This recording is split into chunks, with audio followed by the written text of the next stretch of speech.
It's been 7 years since the game we now know as Final Fantasy XV first slinked out of the shadows, but for all this time, there's still so little we know about it. While we've yet to receive concrete details of the game's battle system, villains, or even a release date, the information that does currently exist gives fans a working synopsis of the game's basic premise, as well as the ammunition to form a reasonable hypothesis of what to expect in the coming tides. Join us as we connect the threads in this unique cross-section of fantasy and reality, deciphering fact and fiction behind one of the series' most intriguing titles yet.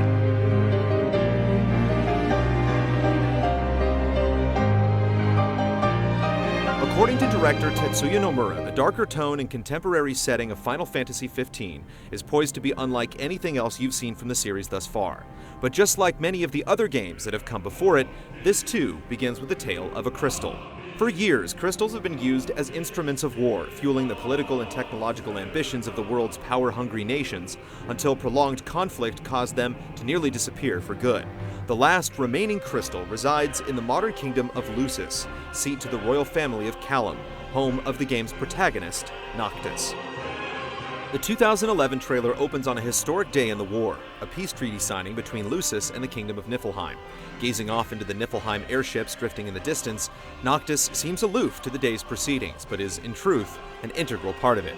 He's the son of King Regis Lucis Callum, heir apparent to the kingdom and last in line to the crystal's venerated protectors. En route towards a celebration for the signing, Noctis drifts into sleep as the radio drones on, blissfully unaware of the uprising to come. As it turns out, the festivities that evening are cut short by a surprise coup from Niflheim forces in an attempt to seize the crystal. Anarchy ensues as the treacherous nation lays waste to the unprepared kingdom, unleashing the full force of its infantry, mechs, and behemoths on its devastated city streets. In one pivotal scene, King Regis and his retinue are shown in a standoff with an assassination party led by Idola Eldercap, leader of Niflheim.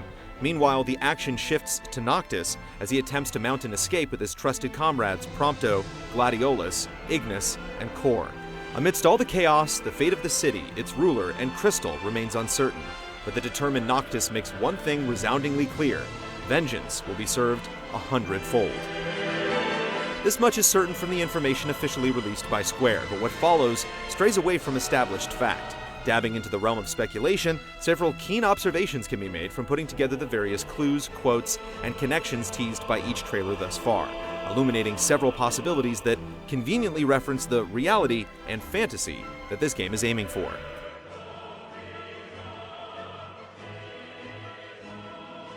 One of the earliest trailers in the Versus 13 days references a quote from one of William Shakespeare's plays. At first glance, it seems superficial, almost as if it's there to merely set the somber mood of the scene. But in truth, its significance has become more and more pronounced over time. As of the game's latest trailer, a mysterious suited mobster bearing a strong family resemblance to Regis has appeared as part of the game's main cast, featured in the trailer's main photo lineup, as well as the scene in which Regis squares off against Idola and his Niflheim guard. The Shakespeare quote previously in question is from Hamlet, a story about an exiled prince's journey for vengeance against a treacherous uncle that claimed his father's crown for himself. If the game's connection to Hamlet is more than just a mere reference, could this man be Regis's so-called Claudius, the jealous and traitorous brother responsible for the coup at hand? It stands to reason as plausible, and yet there are more connections to the bard's famous stage show. In order to exact his plan for revenge, Hamlet acts erratically to throw off the suspicions of his pursuers. Much in the same fashion, Nomura has mentioned that Noctis puts on a cool veneer that betrays his rash impulsiveness.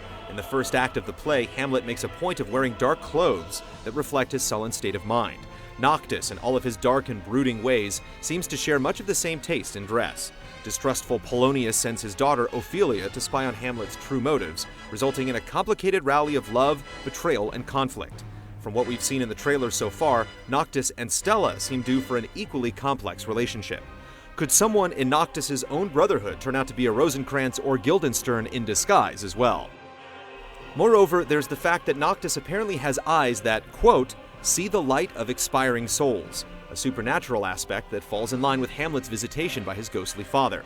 It serves as yet another convincing tie to Shakespeare's work, and more importantly, as the foundation to a separate connection entirely back to the series itself.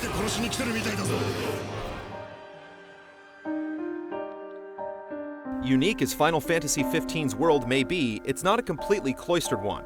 On top of crystals serving as a major connection to the series' main lore, the game is also still officially considered part of the Fabula Nova Crystallis series, the lineage of games spawned by Final Fantasy XIII. The biggest piece of overlap here is with the goddess Etro, deity of chaos and the afterlife. She figures prominently as a major plot point in Final Fantasy XIII-2, and in 15 as the basis of a legend behind Noctis and Stella's rare power.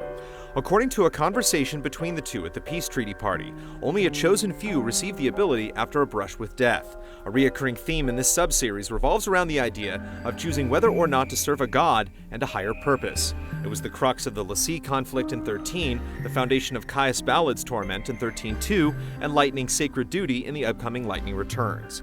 By and large, the conflict over the crystal in 15 only seems like a prelude for bigger things to come, with Noctis and Stella at the forefront of it all. One of the key quotes from the very first trailer says as much: "A lone kingdom fighting to forestall the outer world from imposing its heretic order. The struggle for the final crystal is merely a prologue to the chronicles of a new era." To what end will Noctis and Stella carry out their divine charge? And could these star-crossed lovers be destined for a Shakespearean tragedy of their own? Answers remain as scarce as the trickle of media behind this long elusive game, but for the most part, its basic thrust is visible in plain sight. From Hamlet and gangsters to magical beings and Tokyo-inspired metropolises, Final Fantasy XV seems like just the game to break the mold on series conventions. Stay tuned to our updated coverage of the game as further details become available.